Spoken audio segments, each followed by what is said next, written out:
नमस्कार, प्रदेश का प्रश्न में स्वागत है आपका। मैं हूं अमृत तिवारी। छत्तीसगढ़ भारत के उन राज्यों में से एक है जहां नक्सलवाद ने गहरी जड़ें जमा रखी हैं। छत्तीसगढ़ सरकार और केंद्रीय सुरक्षा बल नक्सलवाद को खत्म करने के लिए हमेशा से प्रयास कर रहे हैं। असर तो दिखता है, लेकिन कभी कभी ऐसा लगता है कि यह शायद काफी नहीं है। केंद्रीय गृह मंत्री अमित शाह ने जब साल 2019 में केंद्रीय गृह मंत्री का पदभार संभाला था, तब वामपंथी उग्रवाद को जम्मू कश्मीर से भी बड़ी चुनौती माना जा रहा था। लेकिन अमित शाह ने इस चुनौती को स्वीकार किया। उनका दावा है कि मार्च 2026 तक देश नक्सली खतरे से पूरी तरह मुक्त हो जाएगा। पिछले कुछ महीनों में जिस तरह से नक्सलियों के खिलाफ एक्शन हुआ है, उससे तो काफी फर्क नजर आया है। अबूझमाड़ के इलाके में थोड़ी खामोशी थी, ऐसा लग रहा था सब कुछ बदल रहा है। लेकिन आप लोगों ने आजकल कुछ महसूस किया है, कुछ नोटिस किया है? दरअसल अब नक्सलियों ने सरकार के साथ शांति वार्ता का निमंत्रण भेजना बंद कर दिया है। खबर है कि नक्सली फिर से एक्टिव होने लगे हैं। जैसे मुखबिरी के शक में लोगों को मारना, मुख्य धारा से जुड़ने वाले ग्रामीणों को नक्सली परेशान कर रहे हैं। नक्सलियों का सुप्रीम लीडर बसवराजू तो मारा गया, लेकिन अब सवाल है कि नक्सल संगठन का नया मुखिया कौन होगा। तमाम सवाल हैं। इन तमाम सवालों पर आज हम चर्चा करेंगे, टटोलेंगे कि क्या कुछ चीजें चल रही हैं, क्या है खास, क्या वजह है कि अब नक्सली वापस जो कुछ वक्त पहले शांति वार्ता की कोशिश में लगे हुए थे, अब फिर से हिंसा का रास्ता अख्तियार कर लिया उन्होंने। दूसरा बड़ा सवाल यह है कि अगला लीडर कौन होगा। और जाहिर है किसी भी संगठन में बड़े पद पर अगर कोई बदलाव हो तो उसका असर नजर आता है। जाहिर है कि जिसे भी बड़ी जिम्मेदारी मिलेगी, उसके आने के बाद हलचल फिर एक बार बढ़ेगी। इन तमाम चीजों को लेकर सुरक्षा बलों का क्या इस मामले पर रोड मैप है, किस तरीके से वे एक्शन ले रहे हैं, क्या उनकी रणनीति में कोई बदलाव आया है या नक्सलियों के बदले हुए पैंतरे के बाद इससे कोई फर्क पड़ने वाला है। आज इन तमाम सवालों को टटोलेंगे। लेकिन सबसे बड़ा सवाल कि नक्सलियों का सुप्रीम लीडर, अगला सुप्रीम लीडर बसवराजू के खात्मे के बाद कौन होगा। कई नाम है इस फहरिस्त में, लेकिन सबसे बड़ा सवाल यह कि खात्मे की कगार पर नक्सलवाद है, एक तरफ अल्टीमेटम का वक्त है, एक तारीख मुकर्रर है, और इन सब के बीच नया चेहरा कौन होगा नक्सली खेमे में। दूसरा सबसे बड़ा सवाल ये कि हमारे सुरक्षा बल के जो जवान हैं, जो ऑपरेशन चलाए जा रहा है, जो प्लान्ड ऑपरेशन चलाए जा रहे हैं, कई जगहों पर पहले मुश्किल आती थी, लेकिन अब तस्वीर बदली है। अब उन नक्सल प्रभावित इलाकों में भी कैंप खोले हैं, जिससे हालात बदले हैं, लेकिन अब भी कई चुनौती है। कुछ वक्त पहले के मुकाबले आपने देखा होगा, गौर किया होगा कि कई जगहों पर तस्वीर बदली है, लेकिन इससे यह नहीं होता स्पष्ट कि 31 मार्च के पहले नक्सलियों का खात्मा किस तरीके से मुमकिन है, किस तरीके से नक्सलियों का खात्मा किया जाएगा, नक्सलवाद को खत्म किया जाएगा। ये तमाम सवाल हैं और इन सबसे अहम है वो रणनीति जिसके तहत सुरक्षा बल के जवान और सरकार एक एक कदम सही पर आगे हम बढ़ रहे हैं और इसमें बड़ी सफलता मिली। हमारे जवान जिस तरीके से ऑपरेशन चला रहे हैं, उसका ही असर है कि अब कई ऐसे इलाके हैं जहां पहले सुरक्षा बल के जवान बामुश्किल पहुंच पाते थे, अब वहां आम लोग बेहतर तरीके से पहुंचते हैं, अपनी बात रखते हैं। वहां की तस्वीरें बदल रही हैं। कई जगहों पर स्कूल खुल गए हैं, कई जगहों पर लोग डर और दहशत के साए से बाहर निकले हैं। सुरक्षा बलों ने अपना कैंप खोल दिया है, तो अब आम लोग राहत की सांस ले रहे हैं। लेकिन सबसे बड़ा सवाल ये कि कुछ वक्त पहले जो नक्सली शांति वार्ता की कोशिश कर रहे थे, अब वे शांति वार्ता के लिए पत्र नहीं भेज रहे, अब कोशिश नहीं कर रहे। और उससे भी बड़ी मुश्किल यह है कि अब आम भोले भाले लोगों को मुखबिरी के शक में परेशान किया जा रहा है। जो मुख्य धारा से जुड़ रहे हैं उन्हें परेशान किया जा रहा है, उनके परिवार के लोगों को परेशान किया जा रहा है। तो क्या ये किसी अलार्म की तरह है, किसी अलर्ट की तरह है? क्या इस पर कोई और रणनीति या किसी बेहतर विकल्प की जरूरत है? जाहिर है सुरक्षा बल के जवान और सरकार इन तमाम मसलों पर विचार कर रहे हैं, तमाम रणनीति बनी हुई है और इस रणनीति के तहत हम आगे बढ़ रहे हैं, इसमें हमें सफलता मिल रही है। लेकिन अब भी कई सवाल हैं, आपके जहन में भी होंगे, और उन तमाम सवालों को आज टटोलेंगे। खास पैनल होगा हमारे साथ और आज उन तमाम सवालों को बेहतर तरीके से टटोलने की कोशिश करेंगे जो उन इलाकों में आज भी सबके जहन में है। हमारे साथ इस वक्त एक बड़े चेहरे आपके सामने नजर आ रहे होंगे। पी सुंदरराज साहब, आईजी बस्तर, आपका स्वागत करेंगे और बहुत बहुत स्वागत है सर आपका।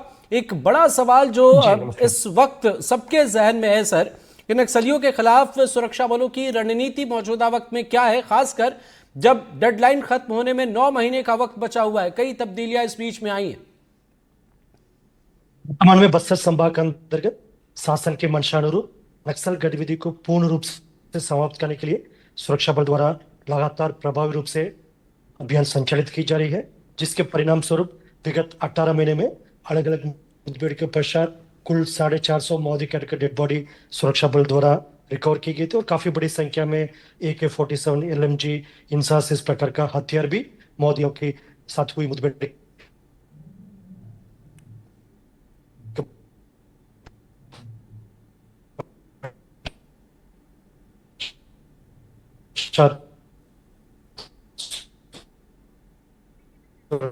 जी सर नेटवर्क एरर जैसा कुछ महसूस हो रहा है। आपके पास थोड़ी देर में आते हैं। सुंदरराज साहब, आपके पास थोड़ी देर में आते हैं। आपकी आवाज बेहतर तरीके से नहीं आ रही। हमारे साथ पीके मिश्रा साहब है, रिटायर्ड ADG BSF। बहुत बहुत स्वागत है सर आपका। एक बड़ा सवाल, इस वक्त हमारे साथ सुंदरराज पी साहब भी जुड़े हुए हैं, लेकिन जिस बड़े मसले पर हम विचार कर रहे हैं यहां पर कि डेडलाइन खत्म होने में जो गृह मंत्री ने जिसका जिक्र किया है, 9 महीने से भी कम वक्त बचा हुआ है, तो यहां पर क्या रणनीति होनी चाहिए? खासकर कुछ वक्त पहले नक्सली शांति वार्ता की कोशिश कर रहे थे, लेकिन अब वे शांति वार्ता की पहल से हटकर वापस से हिंसा पर उतारू हो गए हैं। आम लोगों को परेशान कर रहे हैं। मुखबिरी के शक में लोगों को मारा जा रहा है। जो लोग मुख्यधारा से जुड़ रहे हैं उन्हें परेशान किया जा रहा है, उनके परिजनों को परेशान किया जा रहा है। पीके मिश्रा जी, देखिए, चिनाकुंडीपाल में हमारा एक सरपंच जो थे उनको मार दिया गया है, और जितना मुखबिर थे, जो इन्फॉर्मर्स थे, सिक्योरिटी फोर्सेस को देते थे, उनको भी मार रहे हैं। और जो ट्राइबल एरिया में जो गांव है उसके ऊपर भी उन्होंने दबाव डाल रहे हैं। मैं ये बताना चाहता हूं, जिस तरीके से अभी ऑपरेशन चल रहा है, कोऑर्डिनेटेड ऑपरेशन चल रहा है विद तेलंगाना और छत्तीसगढ़ और ओडिशा के बीच में, ये बहुत अच्छा चल रहा है। इसमें सफलता बहुत मिला है, लेकिन इसमें हमको बिल्कुल सतर्क रहना चाहिए। बेशक हमारे जो है DRG वो उसी एरिया में ट्रेनिंग लिए हैं, और हमारे पास जो है बस्तर फोर्सेस भी मौजूद है, लेकिन मैं क्लियरली बताना चाहता हूं कि जो सेंट्रल कमेटी के पहले 55 मेंबर्स थे, उसके बाद और 15 मेंबर भी रह चुके हैं। हमारे पास हिडमा और भी है, हमको निकालना पड़ेगा। और KG हिल्स में हिडमा निकल गया था, लेकिन हमको उसमें देखना नहीं चाहिए कि हम उसमें, क्योंकि हम काफी सफलता हासिल किए हैं, इसका मतलब नहीं कि हम शांति से बैठे रहे। बिकॉज इसके बाद हमको काफी काम करना चाहिए, क्योंकि फील्ड इंटेलिजेंस बहुत जरूरी है और टेक्निकल इंटेलिजेंस हमको लेना पड़ेगा।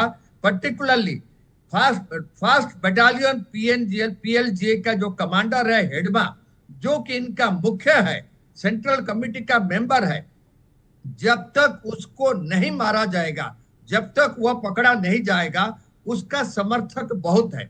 देखिए, उनका जो है 3 टायर, जैसे हमारा प्रधानमंत्री के 3 टायर सिक्योरिटी फोर्सेस रहते हैं, हिडमा का भी उसी मुताबिक 3 टायर फोर्सेस रहते हैं और सिक्योरिटी प्रदान किया जाता है। तो इसका इंफॉर्मेशन हमको मिलना चाहिए। हिडमा के पीछे हमारा सिक्योरिटी फोर्सेस लगे थे KG हिल्स में, लेकिन इम्प्रोवाइज्ड एक्सप्लोसिव डिवाइसेस वो जब रास्ते में बिछा गया था, उसके लिए वो खिसक गया। लेकिन हमको अभी देखना चाहिए कि 9 महीना से कम हमारा टाइम रह गया।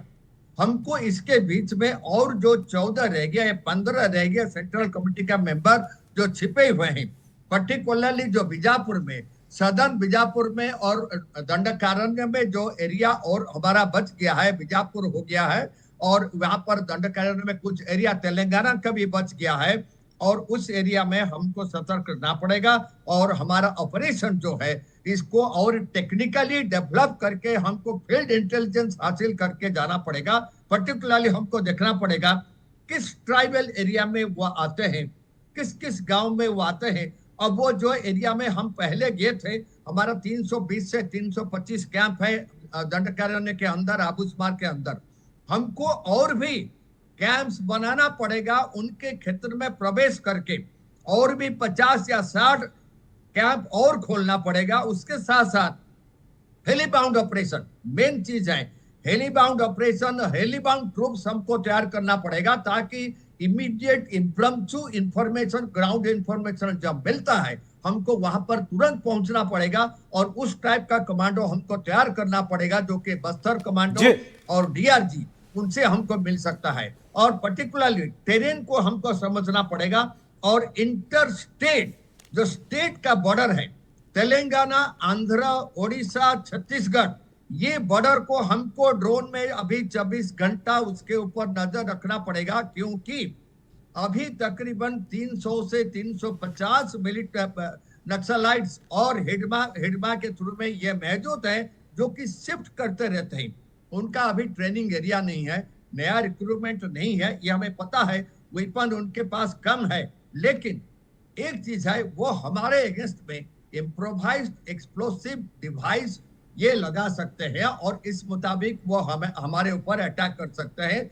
डायरेक्ट अटैक, डायरेक्ट एम्बुश ये और वो नहीं कर सकते, क्योंकि काउंटर एम्बुश का उनको थ्रेट है, जिसके लिए हमको दंडकारण्य में जो 9 डिव का अभी जो हमारा 7 डिवीजन जो रह गया है, जो हमारा साउथ बस्तर में है, ये 7 डिवीजन को हमको वॉच रखना पड़ेगा कैसे इनका मूवमेंट हो रहा है। और ये अगर मुखबिर को मारते हैं, कौन सा गांव में आए, ट्राइबल एरिया को कौन सा गांव को ये, अभी मैं एक चीज बताना चाहता हूँ, 9 महीना रह गया, डेवलपमेंट, विकास, ये सब चीज होता रहा, उसको छोड़ दीजिए, लेकिन हमने जिस जिस एरिया में ऑलरेडी प्रवेश कर चुके हैं, गढ़ बना चुके हैं, केजी हिल्स को जा चुके हैं, वो एरिया को एडमिनिस्ट्रेशन, पर्टिकुलरली जो एडमिनिस्ट्रेशन वहां पर पहुंच जाना चाहिए और उस एरिया को कन्वर्ट करना चाहिए, उसके एडमिनिस्ट्रेशन में लॉजिस्टिक्स को वहां प्रवेश करना चाहिए, ताकि और हम अंदर जा सकते, नए नए कैंप खोल सकते हैं। हमको दंडकारण्य आबूसमार के अंदर और घोषणा पड़ेगा, अगर हम नहीं करेंगे, और एक्स्ट्रा फोर्स हमको भी जरूरत पड़ेगा। इट में भी जेआरजी और इट में भी बस्तर कमांडो और इट में भी CRPF, even we can get. बिल्कुल बिल्कुल। और मौजूदा वक्त में देखना होगा कि क्या इस रणनीति में कोई बदलाव आता है कि नहीं आता है। मिश्रा जी आते हैं आपके पास, हमारे सहयोगी विकास तिवारी जुड़े हुए हैं। एक बड़ा सवाल जो मेरे जहन में है विकास भाई, कि जो नक्सली मुख्य धारा से जुड़ रहे हैं, क्या उनकी निगरानी होनी चाहिए, क्योंकि वे हमारे सिस्टम को एक वक्त पर तो उन्होंने नकार दिया, वे नक्सली संगठन से जुड़े, हथियार चलाना जानते हैं, तेवर बागी है, तो क्या निगरानी होनी चाहिए या सब ठीक माने? देखिए, ये बहुत अच्छा सवाल किया आपने। पीके मिश्रा साहब में वो बहुत अच्छे से जानते हैं कि आपको याद हो कि मुझे बहुत ठीक ठीक याद तो नहीं आ रहा है एग्जैक्ट टाइम, लेकिन कांकेर में एक ऐसी घटना हुई थी जब वहां पर एक नक्सल दंपति ने सरेंडर किया था। बहुत दिनों तक वो पुलिस के कस्टडी में भी थे और आगे चलकर उन्होंने फिर वहां से पुलिस की कस्टडी से हथियार लेकर वापस भाग गए थे और संगठन में चले गए। तो ये बात भी बहुत सत्य। अब देखिए, आपको अपने दुश्मन से जिससे लड़ना है उसकी स्ट्रेटजी पे ही आपको चलना होगा। आपको बहुत अंदरूनी बात बता रहा हूँ, किसी समय में रमन्ना, जो कि बड़ा नाम हुआ करता था, वो भी एक बार संगठन से कुछ उसकी जो वैचारिक स्थिति थी वो ना मेल मिलाप होने की वजह से उसने संगठन छोड़ दिया था, और जब वो संगठन छोड़कर वापस चला गया। ठीक है विकास जी आते हैं आपके पास, इस सवाल पे आगे भी अपडेट लेंगे, लेकिन हमारे साथ फिर से जुड़ गए हैं पी सुंदरराज साहब, आईजी बस्तर। सर, एक बड़ा सवाल कि स्थानीय लोगों पर नक्सली दबाव बना रहे हैं, जो मुख्यधारा से जुड़ रहे हैं उनके साथ भी मारपीट की जा रही है, मुखबिरी के शक में लोगों की हत्या की जा रही है, तो इससे एक दबाव ग्रामीण उन इलाकों में है जो नक्सल प्रभावित माने जाते हैं। क्या इससे ऑपरेशन में किसी तरह की मुश्किल या कोई चुनौती आप देखते हैं? जिस तरीके से विगत महीनों में माओवादियों के खिलाफ प्रभावी रूप से अभियान संचालित किए गए थे, जिसके परिणाम माओवादी संगठन की ताकत काफी हद तक अभी कमजोर हो गई, उसी के कारण से माओवादी द्वारा उनका पुराना एक मॉडस ऑपरेंडी है, सॉफ्ट टारगेट के ऊपर हमला करना है, आईडी जैसा एक कायराना हरकत के माध्यम से सुरक्षा बल और क्षेत्र के ग्रामीण को क्षति पहुंचाने के उनके एक साजिश रहते हैं। ये सब चीज उनकी कमजोरी के निशान है, उनकी ताकत के नहीं, उनकी कमजोरी के निशान है। और जिस तरीके से अभी विगत महीने में उनका टॉप लीडरशिप से लेकर नीचे लेवल तक कैडर का काफी बड़ी संख्या में उनका क्षति हुई है और उनके क्षेत्रफल सिमटते जा रहा है, उनके पैर के नीचे से जमीन खिसकते जा रहा है। इन सब तमाम परिस्थिति कारण से अभी संपूर्ण माओवादी संगठन बौखलाहट में है, बिल्कुल दिशाहीन और नेतृत्वहीन हो चुकी है, और इसी कारण से इस टाइप का घटनाक्रमों को कुछ समय तक अंजाम देने की उनका कोशिश है। लेकिन इस सब कारण से उनके खात्मा सुनिश्चित होगा और निश्चित रूप से आने वाला बहुत जल्दी संपूर्ण बस्तर इलाका में और पूरा भारत देश में जो नक्सल गतिविधि पूर्ण रूप से समाप्त होगा और शांति व्यवस्था स्थापित होगा। ठीक है, एक चीज आपसे समझना चाहेंगे, कुछ वक्त पहले तक नक्सली मुख्यधारा में शामिल होने या जो भी वजह हो, वो बातचीत या शांति वार्ता का प्रस्ताव दे रहे थे, लेकिन अब वो चीजें थम गई हैं। इसके पीछे क्या वजह मानते हैं सर आप? ये माओवादी संगठन खुद एक प्रतिबंधित और गैरकानूनी संगठन है और विगत लगभग 40-50 वर्षों से मात्र और मात्र जो हिंसा और आतंक के बल पर यह संगठन अपना उपस्थिति को जीवित रखा है। लेकिन वर्तमान में उनके पास किसी प्रकार का कोई आइडियोलॉजी नहीं है और जिस तरीके से विगत 1.5-2 वर्ष में उनके खिलाफ काफी एक इफेक्टिव ऑपरेशन संचालित हुआ, उनकी संपूर्ण संगठन अभी काफी बड़ा झटका उठाना पड़ा, काफी क्षति हुआ उनके संगठन में। इन सब कारण से बीच में कुछ समय के लिए उन्होंने शांति वार्ता के लिए एक प्रस्ताव जारी रखा है और उसके माध्यम से उनके कैडर के मनोबल को बना रखने के लिए और कहीं ना कहीं मतलब एक टाइम बार्गेन करने के लिए एक समय खरीदने के लिए उनके पास एक साजिश रह सकता है। लेकिन माओवादी के संगठन हमेशा जो कहने और करने में काफी फर्क रखते हैं। जिस समय में वो शांति वार्ता के लिए प्रस्ताव जारी रखे उस समय भी काफी बड़ी संख्या में इलाके में आईडी प्लांट करके रखे थे, जिसके माध्यम से अनेक निर्दोष ग्रामीण का क्षति हुआ, सुरक्षा बल को भी उसमें नुकसान हुआ, साथ साथ क्षेत्र के जो जानवर और मवेशी और निर्दोष आदिवासी ग्रामीण महिला बच्चों को भी काफी बड़ी क्षति उठाना पड़ा। इसलिए माओवादी संगठन के किसी प्रकार का जो प्रस्ताव में क्षेत्र की जनता को किसी प्रकार का कोई विश्वास नहीं है और उनका पुराना इतिहास भी बोलते हैं, मतलब उनकी कहने और करने में काफी फर्क रहते हैं और ये संगठन सिर्फ और सिर्फ अभी एक आतंक के माध्यम से एक साजिश के तहत अपना उपस्थिति दर्ज कर रखते हैं और लेकिन आने वाला बहुत जल्दी उनका अंत होगा और क्षेत्र में नक्सल गतिविधि को पूर्ण रूप से हम समाप्त करने की दिशा में मजबूती से आगे बढ़ रहे हैं। बिल्कुल सही सर, और ये बिल्कुल सही है कि शांति वार्ता और हिंसा दोनों चीजें एक साथ नहीं हो सकती। लेकिन एक अहम सवाल आपसे इस वक्त हम समझना चाहेंगे और पूरा प्रदेश, पूरा देश आपको सुन रहा है सर, क्या नक्सलियों के पास शांति वार्ता या किसी तरह की बातचीत का कोई विकल्प है, और अगर है तो क्या कहेंगे आप? भारत सरकार और छत्तीसगढ़ शासन ने काफी स्पष्ट रूप से जो अपना मंशा को बता दिया है। अभी मात्र और मात्र माओवादी संगठन के पास एक ही विकल्प है, हिंसा त्याग करके समाज के मुख्य धारा में शामिल होने के उद्देश्य से यदि सामने आएगा उन्हें स्वागत की जाएगी और उनके पुनर्वास के लिए सभी प्रकार के जो सुविधा शासन के आत्मसमर्पण एवं पुनर्वास पॉलिसी के तहत उन्हें उपलब्ध कराया जाएगा। अन्यथा काफी गंभीर परिणाम को उनको भुगतना पड़ेगा। यदि कोई भी माओवादी कैडर यदि उनके सेंट्रल कमेटी या पोलिट ब्यूरो मेंबर से लेकर नीचे लेवल के जो स्थानीय कैडर तक यदि हिंसा का बल पर हथियार लेकर जंगल में क्षेत्र की जनता के जानमाल को नुकसान पहुंचाने के लिए यदि कोई साजिश करेगा या साजिश करने के लिए सोचेगा भी, उनके खिलाफ काफी गंभीर कार्रवाई की जाएगी और उनका अंत काफी गंभीर होगा। इसलिए उनके पास अभी एक विकल्प है, हिंसा छोड़कर समाज के मुख्य धारा में शामिल होने के उद्देश्य से सामने आना चाहिए। इसके फायदा उठाकर अभी विगत यदि 1.5-2 साल में देखा जाएगा मतलब लगभग 1600 से अधिक माओवादी कैडर ने सरेंडर हुआ, उनके काफी अच्छा एक सामान्य जीवन के लिए और उनके पुनर्वास के लिए शासन द्वारा बेहतरीन व्यवस्था की गई थे। उसके देखते हुए और आने वाले समय में भी काफी बड़ी संख्या में माओवादी कैडर आत्मसमर्पण करने का पूरा संभावना हमको नजर आ रहा है। अन्यथा फिर हमारा कार्रवाई जारी रहेगा और जो सब माओवादी टॉप लीडरशिप जैसे उनके जनरल सेक्रेटरी बसवराज से लेकर उनके सेंट्रल कमेटी मेंबर्स के जो अंत हुआ अभी विगत 6 महीने में, उसी टाइप का अंत अन्य जो कैडर्स के साथ भी हो सकता है। इसलिए अभी उनके पास ऑप्शन है, उस ऑप्शन का फायदा उठाकर आना चाहिए समाज की मुख्य धारा में शामिल होने के उद्देश्य से और उनके पुनर्वास के लिए सभी प्रकार का सुविधा उपलब्ध कराई जाएगी। ठीक है सर, लेकिन कई जगहों पर यह मैसेज है कि नक्सली जो है वो शांति वार्ता की कोशिश कर रहे थे, बात नहीं बन पाई, क्या वजह है इसके पीछे सर? शासन ने स्थिति को काफी स्पष्ट कर दिया गया। शांति वार्ता जैसा शासन जो एक संवैधानिक प्रावधान के तहत और कानूनी प्रावधान के तहत हम लोग काम करते हैं और उसमें अभी पॉलिसी काफी एक स्पष्ट है। मतलब यदि कोई हिंसा छोड़कर यदि समाज के मुख्य धारा में शामिल होने के उद्देश्य आते हुए उनका पुनर्वास भी करते, उनके साथ बैठकर हमने पूरा काफी लंबा समय तक चर्चा करते, उनके मंशानुरूप ही आगे का कार्रवाई भी की जाती है। लेकिन उसके छोड़कर यदि कोई भी संगठन है, उनका कुछ कैडर बंदूक लेकर जंगल में रहकर हमारा क्षेत्र के आदिवासियों का नुकसान पहुंचाने के लिए यदि कोई साजिश रचेगा, उनके साथ किस तरीके से बातचीत हो सकता है। इसलिए शासन ने बार बार इस बात को मीडिया के माध्यम से और अन्य सभी प्लेटफॉर्म के माध्यम से स्पष्ट कर दिया गया। यदि कोई भी हिंसा छोड़कर आएगा उनका हम स्वागत करते हैं, उनके साथ चर्चा होगा, उनके साथ बातचीत होगा। लेकिन कोई कैडर मतलब अभी भी बंदूक लेकर आईडी के माध्यम से किसी के जान के नुकसान पहुंचाने के लिए यदि कोई कार्रवाई करेगा, कोई साजिश करेगा, उनके साथ हम जिस तरीके से कार्रवाई होना चाहिए उसी तरीके से हम जवाब देगा। ठीक है सर, सुरक्षा बलों के प्लान में कोई हाल फिलहाल में कोई बड़ा बदलाव जो आप टेलीविजन पर बता सकते हैं? हमारे जो सुरक्षा बल सदस्य का मनोबल काफी अभी मजबूत है। जिस तरीके से हमको आउटकम विगत महीने में देखने के लिए मिला है, उसी को लेकर हमारा संपूर्ण जो बल सदस्य है, जिसमें DRG, STF, Bastar fighter, cobra और केंद्रीय अर्धसैनिक बल जैसा सीआरपीएफ, बीएसएफ, आईटीबीपी, तमाम सुरक्षा बल काफी अच्छे जो कोऑर्डिनेशन के साथ, काफी मजबूत इरादा के साथ अभी काम कर रहा है।